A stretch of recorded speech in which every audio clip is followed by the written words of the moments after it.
नमस्कार दोस्तों, स्वागत है आपका मेरे चैनल कॉमिक्स लाइफ में। शुरू करते हैं मोटू पतलू की एक और मज़ेदार कॉमिक्स, मोटू पतलू बौनों के देश में। मोटू पतलू बौनों के देश में। मोटू पतलू आज तक अपनी नाकामियों पर पछता रहे थे। उनकी जगह अगर कोई और होता तो कब का जहर खा चुका होता। उन्होंने छुट्टियां ली और कलकत्ता पहुंच गए। वहीं उन्हें पता चला कि बंगाल की खाड़ी में अमेरिका का 7वां बेड़ा विश्व शांति के लिए खतरा बना हुआ है। यह जानकर उनके दिमाग में देश प्रेम की भावना आई। यह उन्हें नाम कमाने का अच्छा मौका मिला था। उन्होंने बेड़े को भगाने का बीड़ा उठा लिया और कलकत्ता पहुंच गए। 7 फ्लीट का मतलब क्या होगा? मैंने बाटा के 2 फ्लीट पहन रखे हैं, बाकी मतलब तू समझ ले। अभी मोटू पतलू कुछ फैसला कर नहीं पाए थे कि सामान उठाने वाली क्रेन ने उन्हें उठा लिया। दूसरे माल के साथ मोटू पतलू भी माल गोदाम में पहुंच गए। मेरा तो यहाँ दम घुट रहा है। शोर मचाएगा तो तेरा गला भी घोट दूंगा। मेरी योजना कामयाब हो रही है। हमें बेड़े तक पहुंचने के लिए जहाज की जरूरत थी, वह हमें मिल गया। तो फिर इसे जल्दी से जल्दी बंगाल की खाड़ी में ले चलो। मैं जहाज का कप्तान हूँ। कब और कहाँ जाना है इसका फैसला मैं करूँगा। फैसला होने से पहले ही अपनी मौत का फैसला हो जाएगा। इस छेद में सर देकर ऊपर उठो और बाहर निकल जाओ, डरो नहीं। ओखली में सिर दिया तो डर किस बात का। हवा की पाइपलाइन के रास्ते मोटू पतलू ऊपर गए। अरे बाहर निकल छुचुंदर, ताजी हवा में बेहोश हो गया है क्या? बाहर कैसे निकलूं? मेरा पाँव तुम्हारी गर्दन में फंस गया है। मोटू पतलू को बाहर आए अभी थोड़ी ही देर हुई थी कि समुद्र में तूफान आ गया। यह तो वैसा ही तूफान है जो कि सैकड़ों गांव बहा कर ले गया था।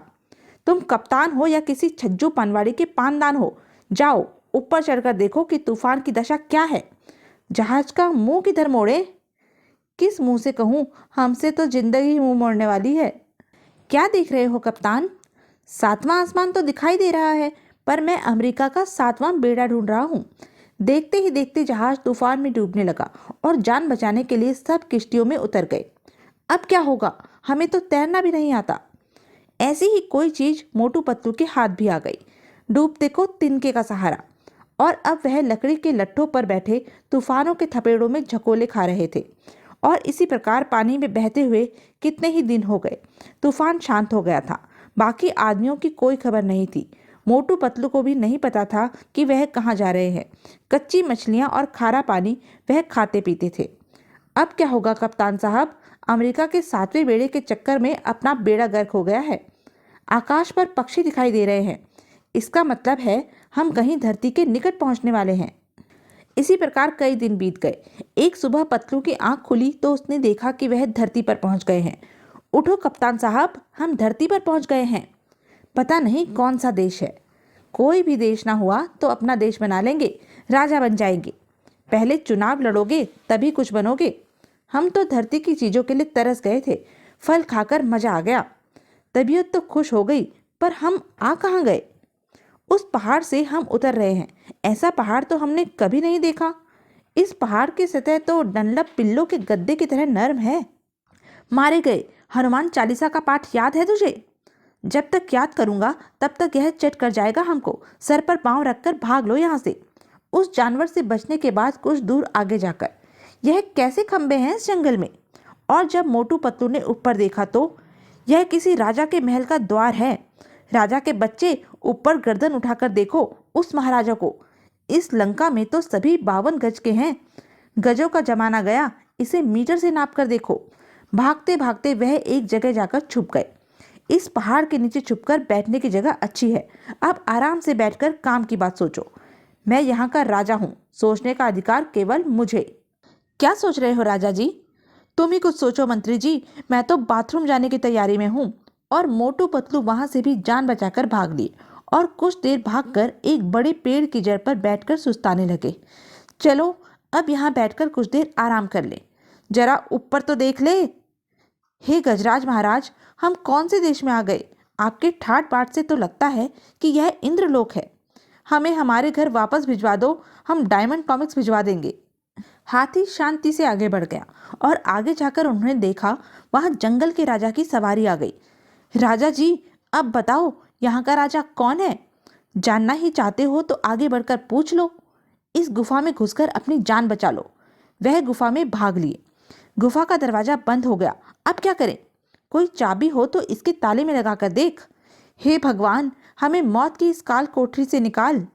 तभी एक बड़ा सा पत्थर उस भयंकर जानवर की गर्दन पर पड़ा और उसका मुंह खुलते ही मोटू पतलू बाहर आ गिरे। कुछ समझ में आया हम कौन सी गुफा में थे।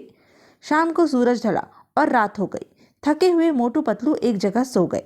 सवेरे जब आंख खुली तो वह रस्सियों से बंधे हुए थे। हम कहाँ हैं भाई पतलू? चाय चाय चुन चुन चुना चुन चुन, चुकलुम चकलिम मचलिम, मच्चू चुच्चू मच्चू मच्चू। अबे तू क्या बोल रहा है? चिन के बच्चे, गाली दे रहा है या प्यार कर रहा है? इसे वह गाना सुना दे। हमने देखी है उन आँखों की महकती खुशबू, प्यार को प्यार ही रहने दो, कोई नाम ना दो।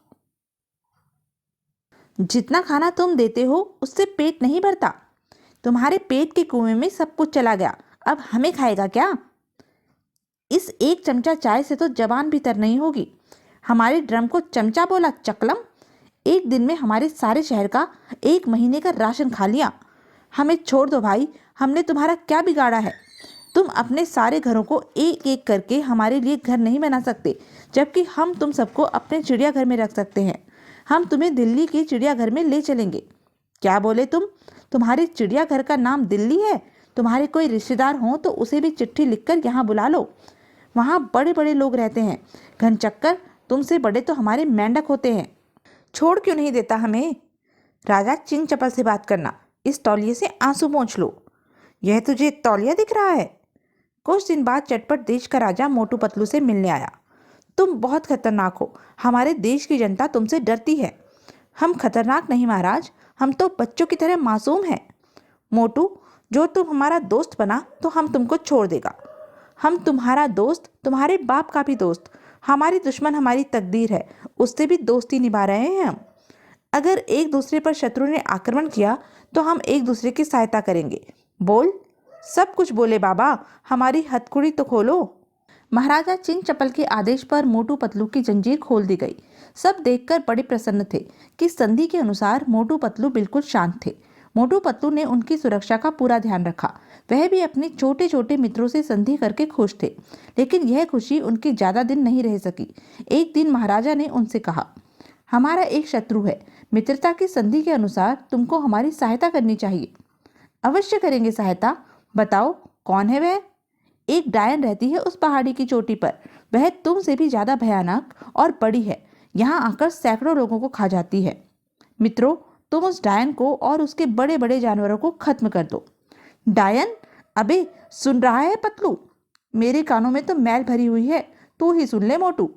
अबे क्यों रो रहा है? संधि तो तूने की थी। जुबान दी है तो निभाना पड़ेगा।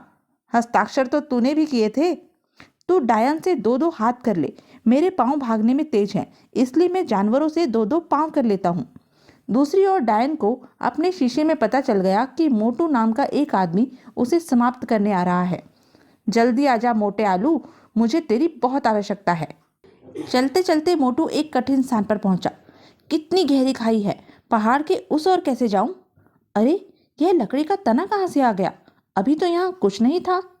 शायद कोई वृक्ष आ गिरा है। मेरे घर चलो, रास्ते में कोई बाधा नहीं आने दूंगी। जाने वह डायन कैसी होगी। चले चल मोटे आलू, तेरी चाट बनाऊंगी मैं। हे भगवान, आज बचा दे उस डायन से। डायन को देखते ही गर्दन दबोच लूंगा।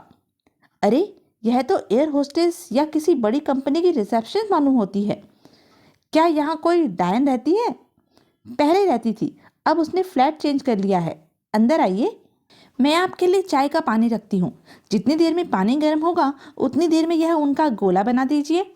हाँ हाँ, क्यों नहीं। देखते ही देखते डायन अपने असली रूप में आ गई और वह ऊन की गुच्छी हथकड़ी में बदल गई। तुम तो आंखों में धूल झोंकने वाली डायन हो। मैं आंखों में मिर्चें भरकर आदमी को करेले की तरह पकाने वाली डायन हूँ। मुझे बहुत दिनों से तुम जैसे आदमी की आवश्यकता थी। मेरे बर्थडे पर मेरी सहेली आदमी का अचार खाकर खुश हो जाएगी। तभी मोटू की नज़र मेज पर पड़े लॉकेट पर पड़ी। वह समझ गया कि वह जादू का लॉकेट है।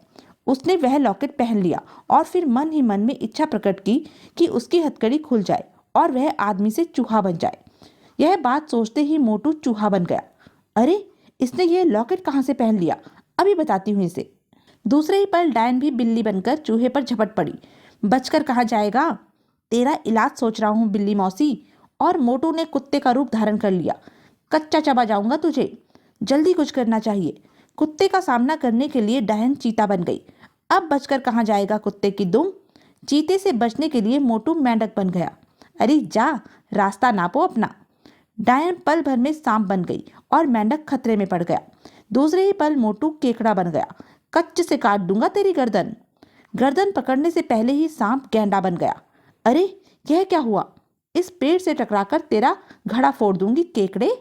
तभी मोटू फुदक कर मेढ़ा बन गया। हाय मैं मरी, हाय मेरी माँ। माँ क्या, अब नानी याद आएगी तुझे।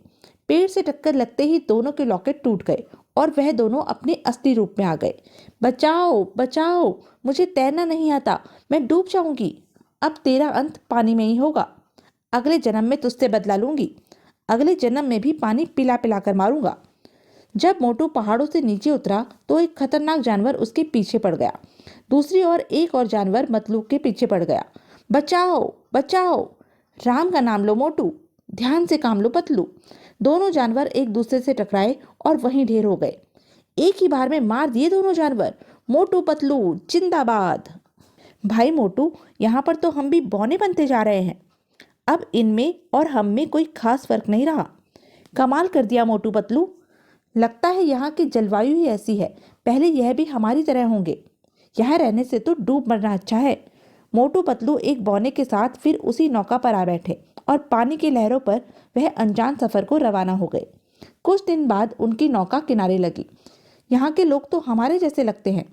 किनारे आकर उन्हें पता चला कि यह भारत है। मद्रास से रेल के डिब्बे में सीट के नीचे छुपते छुपाते वह दिल्ली पहुंचे और अपने सगे संबंधियों को अपने जीवित आने का संदेश दिया। लोग दौड़े दौड़े उनसे मिलने आए। अब तक मोटू पतलू बौने बन चुके थे। जापानी गुड़िया की प्रदर्शनी में चले गए थे क्या तुम? इस मूंछों वाले मुर्गे को चटपट चिड़ियाघर में भेज दो। तुम बौने बन गए हो, कोई बात नहीं, मैं अपने पत्थर के अचार से तुमको ठीक कर दूंगा। तो यह थी मोटू पतलू की एक मज़ेदार कॉमिक्स। ऐसी ही मज़ेदार कॉमिक्स के लिए बने रहें मेरे साथ, और हाँ, मेरे चैनल को लाइक, शेयर और सब्सक्राइब करना ना भूलें। धन्यवाद।